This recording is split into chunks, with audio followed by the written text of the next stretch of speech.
Here's the Magnavox playing 80s videos. For some reason, they have a one of those softening filters. It looks like on the thing actually has a sharper picture than this particular video showing, but this shows a good color quality. There you go.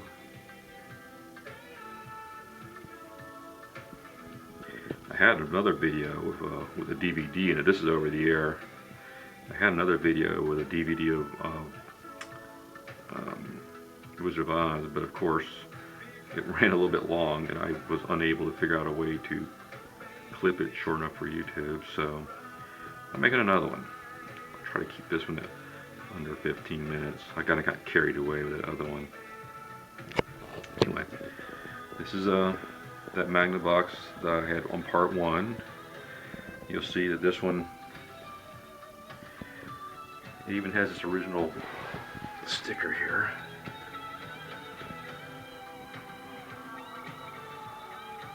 Let's turn this on, that's all about. There's no doors covering the CRT on this particular set. Oh, shucks. Okay, this is part 2 of the Magnavox color roundy. Part 1, I had pulled the back off and showed you the insides of the set. Part 2 is going to be the operation and the cabinet of the set. I'll start with the cabinet. This is I got the original finish on it. This set, really very good shape. All the speaker grill material is perfect. The finish on it is very good. It's not absolutely perfect, but it's pretty darn close. I mean, it doesn't look over finished. Everything's just right about it. It doesn't have the doors on the front of the screen. I kind of like having those, but you know, I guess it's just different styles. The only downside to having doors, it tends to make the whole set deeper because they have to accommodate the doors themselves. So I guess the trade-off is you get a smaller package. As far as a combo is concerned, this is actually considered a fairly small combo for a color set. I've got some documentation here on it. Some original sales brochures. That's not the set, but this set is covered in here. Here's the original service manual.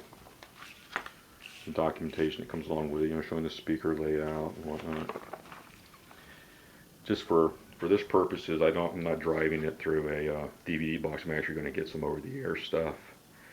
I tried to do a DVD version last night, but I let it run too long, and I ended up having a video that was more than 15 minutes. Then I found out that caused all kinds of gas, so we're just starting over.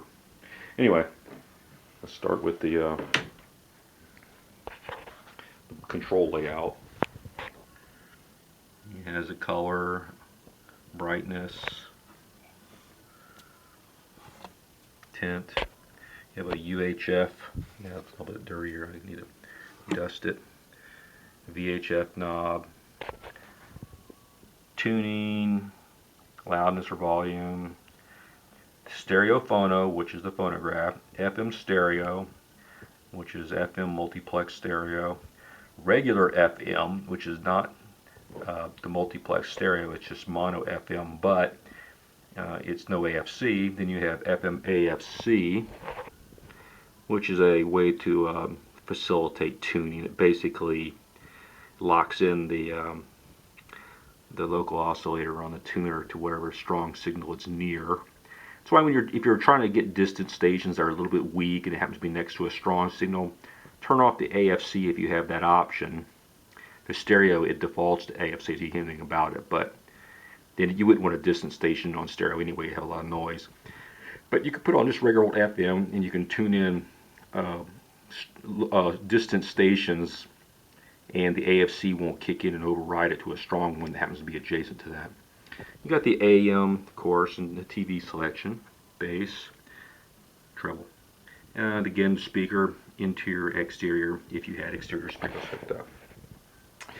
So since we're going to be demonstrating the radio part first, I'll set it to FM stereo. and I'll turn on using the treble, which means every time you turn on this way, you have to readjust that. And so, like I said, it's kind of dumb setting, but whatever. So here's just, you know, it's got the stereo indicator light.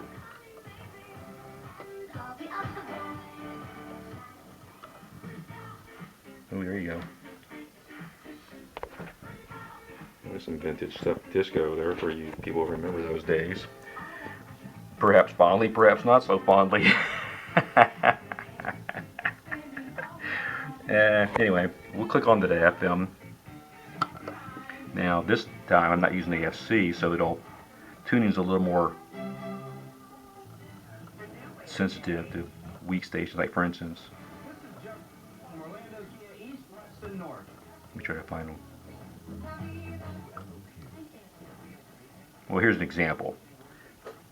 As you see, I've got it mistuned a little bit. Turn it to the regular AFC, and the AFC should pull it in. Bingo. Try that again.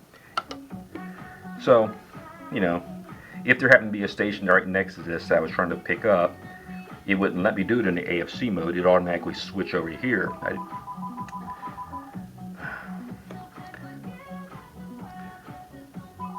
To be continued. Okay, we've jumped from I went ahead and just skipped the AM. There's not anything to hear there anyway, and turn on the TV. So now we can look at the TV.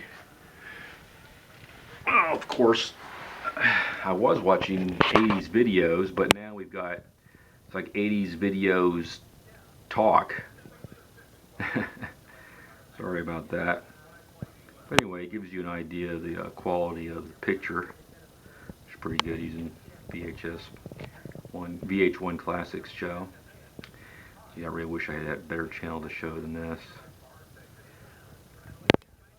Now, we're going to move on. Anyway, you can see it's got nice color. Actually, I thought I saw a slight bit of impurity up there. I might need to check on that, maybe see if I've moved this TV around some, and sometimes when you do that, it can affect the purity of the CRTs. The automatic degaussing circuits should clear it, but sometimes it might take a few cycles to get there. But it really makes a nice high fidelity picture. I like this setup a lot. And remember, this is an over-the-air picture. This isn't even through the DVD with a nice clean signal. I was watching the Wizard of Oz on it the other night. I might tack that onto this when I get done, maybe part 3 to give another demo of it, but it really is pretty much high def for the era. And frankly, I prefer the movement, how CRT renders movement over some of these flat screen TVs. I'm no flat screen expert. I don't know anything about them. I don't know all about their technology. I really could care less about it. Just for some reason to me, they have an artificial look that I just can't quite get past. And that's one of the reasons why I like the CRT sets. And let's move on to the phonograph. Maybe we'll get some better content here in a minute. We're going to move to the phonograph. So to do that, TV's off, into the radio mode, there. Go ahead and lift this up. Set this record up. Should have done this before.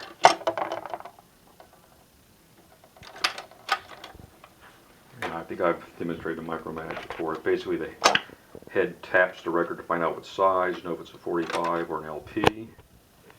That tells the arm where to set down.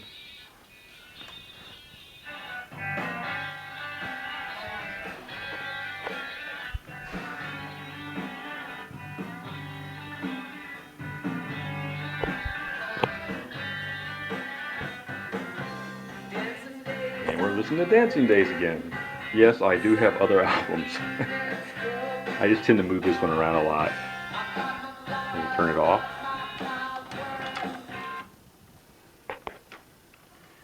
These Micromax are so solid. I had so many problems with other ones with the idler wheels drying out and the mechanism not working right, but these things are rock solid. And we'll come back over here and you'll see that everything is shut down because it's in the stereo phono mode. There's no light, there's no power, nothing's turned on right now. It just shuts itself down along with the stereo. Anyway, that's that. I hope you enjoyed it. I'll try to get some better video content on it later.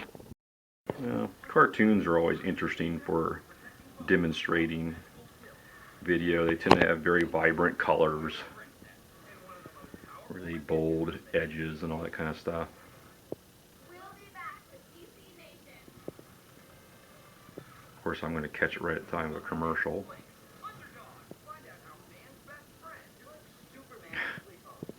I can't take it anymore.